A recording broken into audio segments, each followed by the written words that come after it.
A loss is never fun, Sun Devil fans, but we knew it was probably eventual for the Arizona State Sun Devils basketball team as the team came down to earth on Monday night against the UCLA Bruins. In the meantime, we do got to talk some more football, though, and who are some possible options to continue to give some bodies and potential competition to the Arizona State Sun Devils football quarterback backfield? Connor, is one of those options not even in the state of Arizona right now?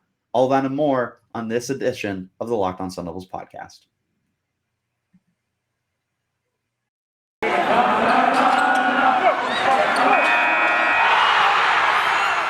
are Locked On Sun Devils, your daily podcast on the Arizona State Sun Devils, part of the Locked On Podcast Network, your team every day.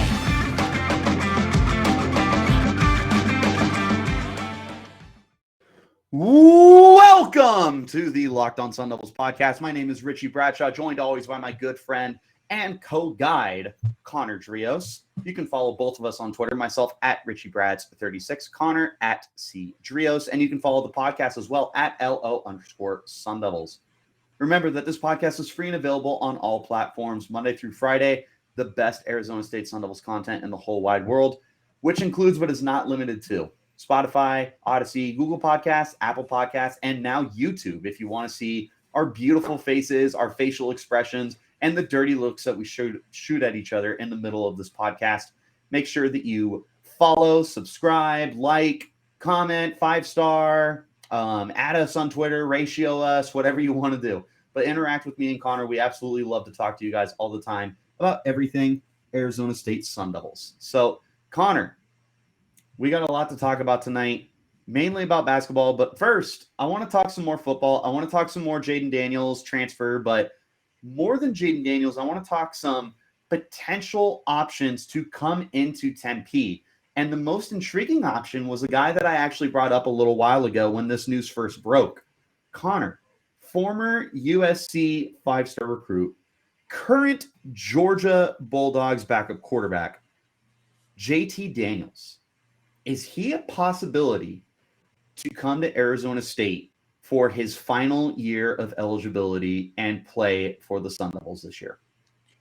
We should have looked this up before the podcast, but do you know off the top of your head what the J starts with in JT? Is it Josh? I didn't look it up. Like, I'm legitimately asking. Like, what are the odds that it's also Jaden? Probably not very good. But could we replace Jaden Daniels with the Jaden Daniels? Maybe we might just want to stick to the JT Daniels version as of right now. But yeah, you highlighted him. Maybe it was last week or the week before. But JT Daniels has entered the transfer portal, not taking over for, I think it's Stetson Bennett right over at Georgia. Yes. The guy brings a lot of starting experience. I believe his time at USC, he got hurt. And then Keaton Slovis stepped in, right, and kind of took the starting job from there, who also got hurt for Jackson Dart to take the starting job. Anyways, it's an endless cycle of just hurt USC quarterbacks. But Slovis did play well at USC, at least in his time when he was healthy. But that being said, he then transferred to Georgia and just hasn't necessarily seen the starting time that he would have liked at this point in his career. So maybe, right, at the end of the day, we can only speculate on who can come to this Arizona State Sun Devils team. At the end of the day, like, big picture for me, let's say Daniels isn't too fond of where the direction of this program is heading. If he's only coming here for 1 year, maybe that's not that big a factor in his decision, right? Right. For a younger quarterback that they would be trying to get maybe through the transfer portal, that's probably a little bit of a bigger deal. And same thing goes for the coaching staff. I've already kind of mentioned this before over the last week or two. The coaching staff wants a veteran. They need everything they can do to save their jobs. And bringing in a guy like JT Daniels, it might just be that spark that they need to hopefully be able to kind of keep them afloat through everything that they're going through. Connor, JT Daniels, everyone forgets, is one of the most prolific high school quarterbacks to ever play in the country of the United States of America. Daniels has all sorts of passing records throughout the entire country. Don't ask me where he played. I want to say he's a Texas kid, but I feel like that's really, really wrong. But what I do know is that Daniels is one of the most accomplished high school quarterbacks ever. There was a reason why he was a consensus 5-star quarterback. If my memory serves, he was the number 1 overall quarterback. He might have even been the number 1 overall player in his I think he was class. third, depending on who, I guess what source you're talking about for recruiting. From what I understand, I think he was just behind Lawrence and Fields, but that's still decent company to be in, I guess. So good for him still being number 3 against those guys. There you go. Well, regardless, Daniels was all that and a bag of peanuts when he was coming out of high school. And going to USC was a surprise to no one, because how many other quarterback prodigy guys have gone to USC? The Carson Palmers and the Matt Leinerts and the Matt Barkleys and the Mark Sanchez's and the one of those this, guys that, was and good. the others. Hey, yeah, Matt Leinart did win a Heisman. You're right. Carson Palmer. You've had all sorts of amazing quarterback prodigies go through USC's doors, and it wasn't a surprise to anyone that JT Daniels wanted to fall in line and be next. But unfortunately, the injuries had their own toll in his time down at USC, and Keaton Slovis came in, and Keaton Slovis looked very nice. And then, unfortunately, Slovis ended up taking over JT's role because JT couldn't get healthy, and Slovis had more years of eligibility, and that's all she wrote. So Daniel goes and transfers to Georgia, and everyone's thinking that, oh, this is an easy replacement. Stetson Bennett is the very definition of like an average college quarterback. Well, couldn't even beat out Stetson Bennett. Smart. Exactly. Couldn't even beat out Stetson Bennett. Take that with a grain of salt, because now Stetson Bennett is a national champion. We can say whatever we want about him. He is a good enough quarterback, and that's all that matters. So JT Daniels is on his last leg right now, and he needs to go to a place where he knows that he's going to be the starter, because Stetson Bennett's back for his final year. This is JT Daniels' final year of college eligibility. There's no way he's going back to Georgia behind a guy who just won a national championship. There's no way he's going back to USC, who just brought in Caleb Williams. There is plenty of opportunities all around the country for him to get a starting position, and premium opportunities as well. But Arizona State should be one of those schools on his watch, because there's so much uncertainty as to who could start, that JT Daniels comes into Tempe right now, Connor, and I would tell you he should be considered the heavyweight to start. Heavyweight for sure, right? You still have to go through your practices. You got to work with the coaches, and the coach has to have confidence in you at the end of the day. But again, I think JT would be that veteran-ish kind of guy that they're looking for.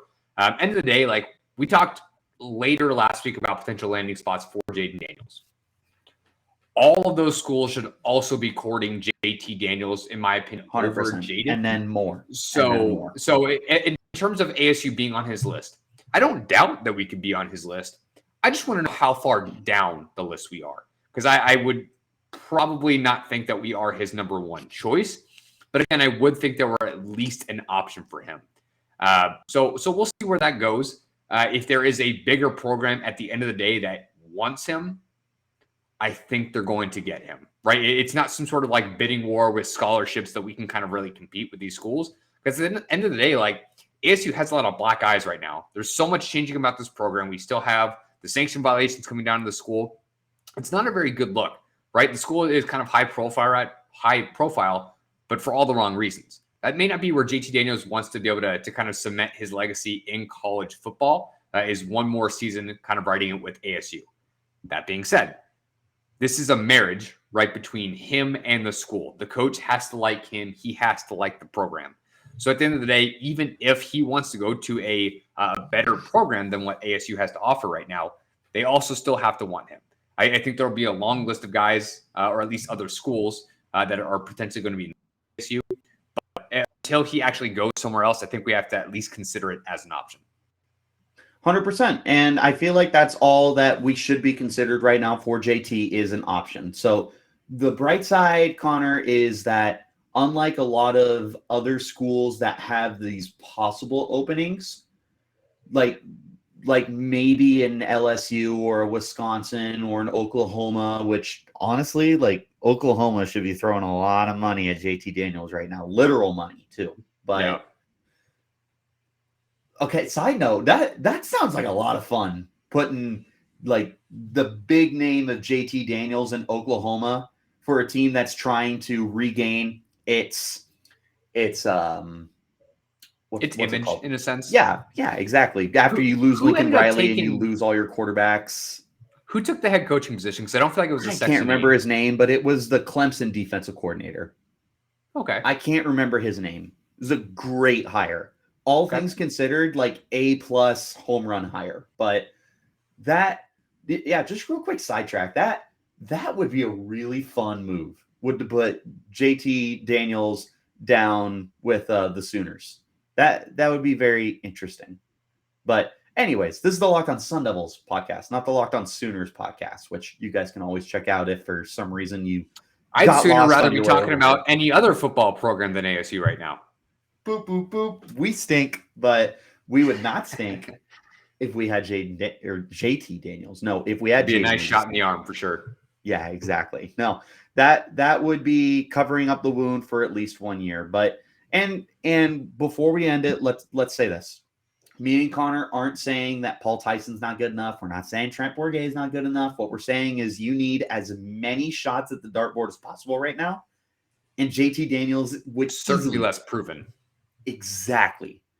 JT is the most proven option. He's the highest upside option. And he's the option that gets the fan base excited. If you sold jerseys with last names on them, JT Daniels would be that jersey seller for you. JT Daniels, for what the school can get out of him money-wise, would get the fans back in the seats because that's a name and a good name and an exciting name. So agreed. If there was a move that ASU needed to make, and this tweet went out earlier yesterday, so this is the Wednesday edition. On Tuesday, the Arizona State Sun Devils football team put out their final notice for season ticket holders to retain their prices for their season tickets. Yep. Obviously, JT Daniels getting there would be a little too late, but this would be that move to get people to say, you know what? I'll buy in for 2022. Why not? We have JT Daniels. Let's see what we got. This is that move. That's all I'm saying. Agreed.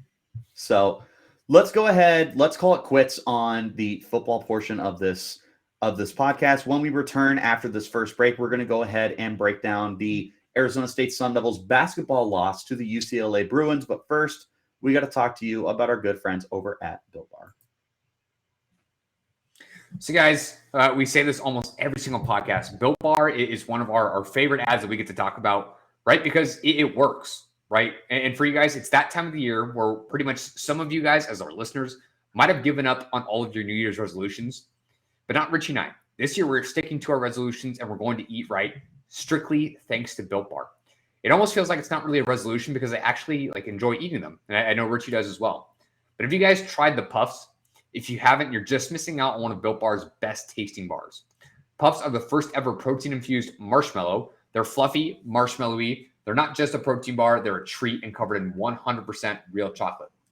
Puffs are a fan favorite with some incredible flavors like yummy cinnamony churro, coconut marshmallow, banana cream pie. All those are so good. And they're going to be your new favorite flavors as long as you give them a try. All Built Bars are again covered in 100% real chocolate and they're low calorie, high protein. Replace your regular candy bars with these. These options are so much better. The typical candy bar can be anywhere from 200 to 300 calories. And if you go to built.com right now, scroll down to the macros chart, you're going to be blown away. High protein, low calories, high fiber, and low carb. They're not even comparable. If you look at most of the Built Bars, they contain 130 calories, 4 grams of sugar, 4 net carbs, and 17 grams of protein. Compare that to a candy bar, which usually has around 240 calories, 30 grams of sugar, and dozens of net carbs. Again, not even comparable. Mint brownie, coconut, and coconut almond, and new for this month, white chocolate cookies and cream. They are all delicious, and all flavors are new flavors are coming out all the time. So if you think a flavor might be good, they'll make it. It will be delicious, and it will be good for you at the exact same time. So here's the offer. Go to built.com and use the promo code LOCKED15 and get 15% off your order. Again, use the promo code LOCKED15 for 15% off at built.com.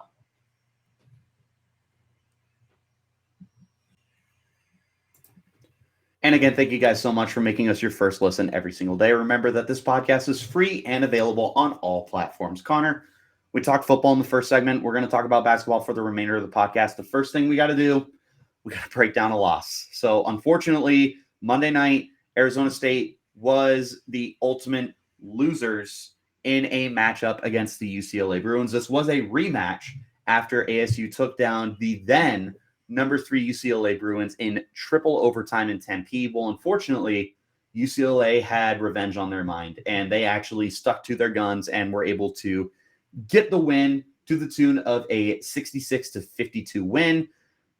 Only a 14-point loss. I don't know. That feels like a very weird thing to say, but it was only 14 points.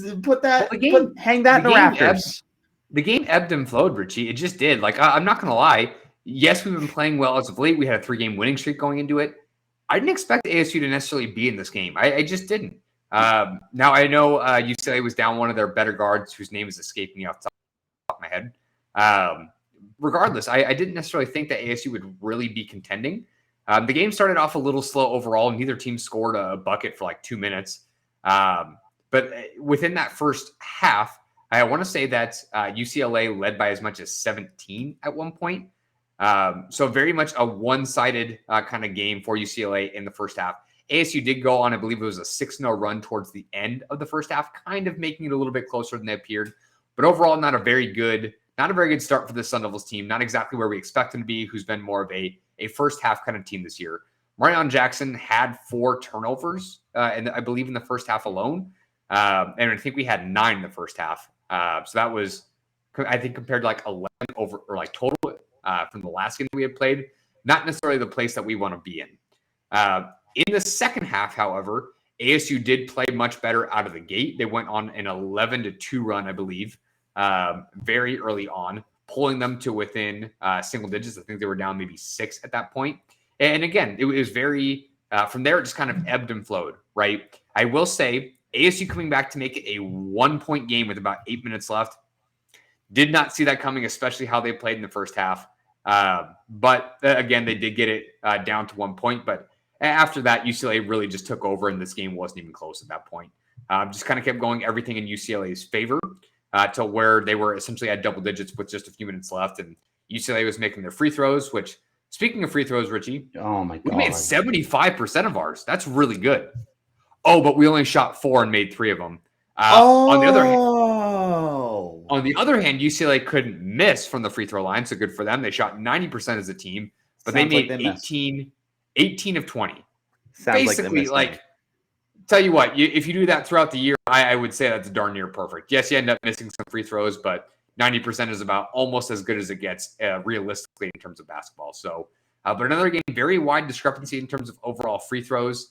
It just not the only reason that they lost, right? Not the only reason. But definitely one of the main contributors. ASU shot 40% as a team, which is not great, but certainly could have been worse. Still above their season average. From deep, they were not good at all. They shot 26.3%. And then overall, if you look at the rest of their statistics, rebounds, assists, steals, it wasn't that far off of what UCLA was doing. Really, the biggest discrepancy was overall in rebounds. UCLA had 7 more. But I mean, overall, steals, blocks, assists, I mean, those numbers are all pretty comparable across the board between these teams. So at the end of the day, like ASU just did not shoot well. It's not like they got dominated by a very good UCLA team who has a very good offense. They gave up 66 points, probably about on par with what they've been doing most of the season, maybe a little bit better. But at the end of the day, this is kind of the ASU offense that we saw more often throughout the game, or often throughout the season. They did have multiple contributors. They had 5 guys put up at least 8 points, but nobody had more than 9. Yep. This was one of those games, Connor. Some of the biggest insecurities of this team came and reared its ugly head again. You put UCLA on the line 20 times last night. You only got on the line yourself 4 times, and congrats, you shot 75%, but that's 3 of 4. Meanwhile, they shot 90%. They 18 of 20. Connor, that's going to kill every team, not just Arizona State. But then you had quote unquote consistent performers for the entirety of your team, but no one stood out. The highest score was what, Marion with 9, right? Yeah. I think you had 3 tied with 9, but Marion Jackson, DJ Horn did not play well. They shot 3 for 11 and 3 of 12 respectively. Yep. Those are the 2 guys that you need to be able to put up points. And if they each make a couple more baskets, no, I'm not talking about like 3 or 4 each because that's not realistic. But if they go 5 for 11, 5 for 12, kind of what they've been for most of the year, at least Marion as of late, DJ Horn early on in the season. Right. It's just a closer game. It just is. And it's not so much that the score ends at exactly that. If they're making some more of those shots, coaches call different plays. Different decisions are made. You're giving yourself obviously a much better chance to be able to win this game. So when your best players are playing bad, that's something ASU can't afford. 100%. And unfortunately, this was just one of those games where Arizona State wasn't able to put a full 40-minute effort into the game. The first half was very, very forgettable. Only 21 points, Connor, in the first half. Like that almost, you saw that and you're like, yeah, we're going to lose. And it's they had 42 the other night. Yes, exactly.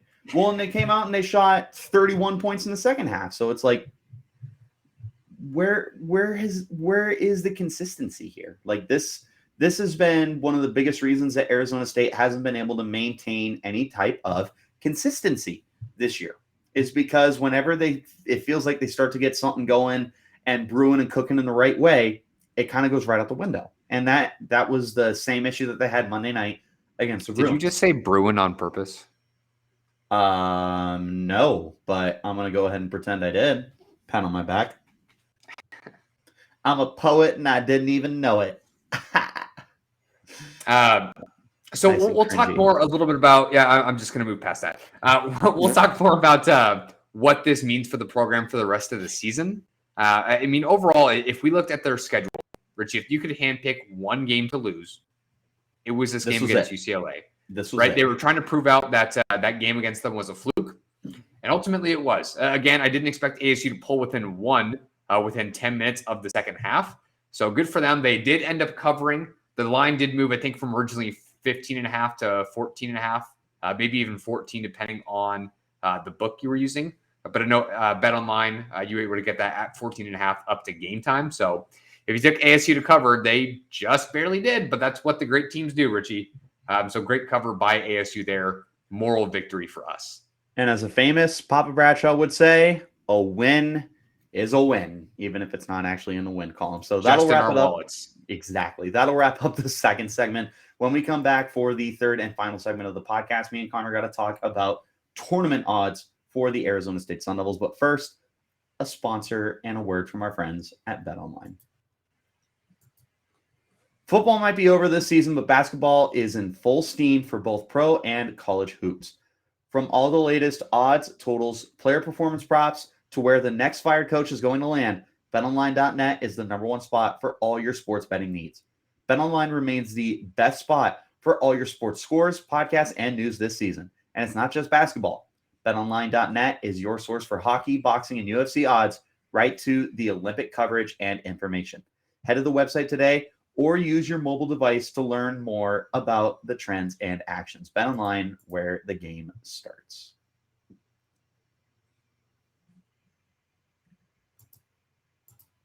And we're back. No, we're not. Yes, we are. Yep. We're back. We're back and better than ever. So, Connor, let's talk tournament. Are we in? Are we out? We're out, but are we maybe in? What do you think? So realistically, like, if you start having these conversations of if we just go on this big winning streak, that's not realistic.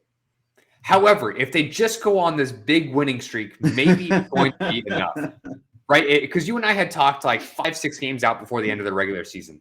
And like we had just talked about a couple minutes ago at the end of the second segment, if you could just lose one game to UCLA, but you win everything else, you have a 3-game win streak before, you have a 4-game win streak to end the season, and you make some serious noise in the Pac-12 tournament, potentially get to the finals of the Pac-12 championship, that might be enough. It's like, seriously, like you're at that point, you're only going to be you're going to have, you'll be a 500 team in your conference because you're 6-10 on the season after the loss to UCLA. So you're going to be 10-10 within your conference, still under 500 overall. A couple wins in the Pac-12 tournament and maybe a close loss in the finale, or maybe even a win. That is your only shot. That is it. That's what you're looking at. And for the remainder of the season, they get a couple easy games. Like they have a Utah coming up. They do have a couple people in front of them in the standings as well, such as like Stanford, and they have Colorado coming up on Thursday. So they have a chance to be able to climb in the standings a little bit, but you have to kind of go back to what you were doing during that winning streak. You can't just kind of win games like they have for the last couple of years by about 5 points or so. You have to be winning by like double digits or hopefully close to those 20-point victories like they had during that winning streak. If you can seriously put an exclamation point on the end of the season and against your opponents in the Pac-12, that might be enough to at least make people think a little bit more about your play-in odds. At this point, Connor, everything's got to go right for you. It's not just about the stars aligning. Like you literally need everything to fall into place for you if you want any hope and chance of getting yourself back into the tournament right now. It starts with winning out. And winning out still puts you, Connor, at 14-16 on the year. I'm not sure what that would give your overall record. I'm pretty sure you would still be sub 500 in conference play. When I say overall record, I meant conference play. Your overall record would be 14-16 on the year. I'm not sure about the conference play off the top of my head is what I was getting at. But you'd be 500. You'd be 10-10. Well, there you go. Sounds good enough to me. So that's where it starts, is finding a way to go 10-10 in your conference. From there, you better finish in like the top 4 in your conference tournament. Like there's absolutely no room and margin for error in that point. If not, you almost have to win it. Like you gotta find a way to get every single win that you possibly can to end the year, and no more than like 2 losses. And that's you basically have to have like 2 statement wins, right? If you can knock off any 2 of Arizona, USC, UCLA, or Oregon while winning out, that's probably your best bet of advertisement, right? Because you have no better chance than being a play-in tournament, right? Yep. One of those 4 teams for just a play-in game. That's all you have to look forward to. Because realistically, your record is not going to show a team that deserves to be there. But again, as we had talked about earlier this week, the NCAA tournament wants the most drama and most upset opportunity, that whatever is going to get people watching these games. So for an ASU team that could potentially beat multiple top 25 teams, all while being unranked at the same time, that's going to be worth at least having a conversation about. Now, at the end of the day, if they don't get in, are we going to come on this podcast and say, can't believe they didn't make it? Can't believe it. They won out their last 4 games. They went to the finals, and they played a really tough game. Can't believe ASU didn't make it. No, because they played. That's not what we're going to do. Bad, Richie, not in the house. They played so poorly early on in the season when they had those opportunities, right? I'm trying to remember some of the teams that they shouldn't have lost against. But obviously the whole battle for Atlanta's tournament, you lost to some really good teams. You lost to a Baylor, which that's to be expected. You lost to a Loyola Chicago, who's been a solid basketball program over the last couple of years. Don't forget that UC Riverside loss. That's I think the game I was thinking of, right? That was the three-quarter like buzzer beater. Yep. At the end of the day, like if you win that game, does that seriously change? And everything else stays the same. Everything else, like, does that seriously change ASU's overall outlook on the season? No, but it helps at least a teeny tiny bit, just a little bit. Yep. And find some other games in there. There are plenty of other games that me and Connor haven't mentioned just now that you teeter it the other way, and suddenly ASU isn't in this much of heated water as we were thinking we were going to be in. And unfortunately, this is exactly the situation that we have presented ourselves with. Is maybe if you just kept losing, you wouldn't have made Richie and Connor start to talk about the potential of, could we be a play-in team? Maybe I'm ready to have my heart broken again. I'm okay. I'm not ready. Okay. Like I'm ready for the off season. I'm not ready for the off season because it's going to be a long off season. Now, if they lose to Colorado on Thursday, then yeah, your hopes are just totally gone. So we understand we're talking about a very thin thread of hope right now, but yeah, a loss to any of the next 4 games, I mean, you're sunk.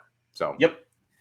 That's unfortunately the situation that you have placed yourselves in right now. But Connor, we've said it before, we'll say it again. Expect to be disappointed, and you'll never be disappointed.